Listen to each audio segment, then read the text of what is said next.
खबर शामिल करते हैं मंडी बहाउद्दीन से। रीजनल एमरजेंसी अफीसर गुजरांवाला का रेस्क्यू स्टेशन का दौरा।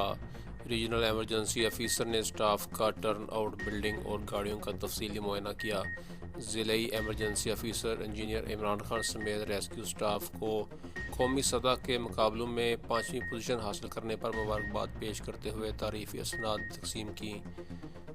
Regional emergency officer Gujranwala Syed कमाल आबद ने अपनी टीम के हमरा सेंट्रल स्टेशन रेस्क्यू 1122 का दौरा करके स्टाफ के टर्न आउट, बिल्डिंग और गाड़ियों का मुआयना किया और कारकर्दगी रिपोर्ट्स को भी बगौर जायज़ा लिया और अपने इत्मीनान का इजहार किया।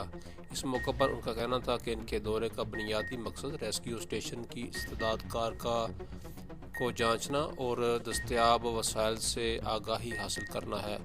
उन्होंने ज़िलई emergency officer engineer Imran Khan समेत तमाम रेस्क्यू स्टाफ को कौमी सतह के मुकाबलों में 5वीं पोजीशन हासिल करने पर तारीफ़ी असनाद तकसीम करते हुए मुस्तकबिल में भी इसी जोश जज्बा के तहत अपने फ़ैज़ जानफशानी से सर अंजाम देने की हिदायत की। इस मौका पर ज़िलई emergency officer engineer Imran Khan ने रीजनल एमरजेंसी अफीसर सैयद कमाल आबद का रेस्क्यू एहलकारों की हौसला अफजाई पर शुक्रिया अदा किया और कहा कि इनकी आमद से रेस्क्यू एहलकारों का हौसला मज़ीद बुलंद हुआ है और इस तरह के दौरों से सर्विस के मेयार को मज़ीद बेहतर बनाने में मुआवनत और रहनुमाई हासिल होगी।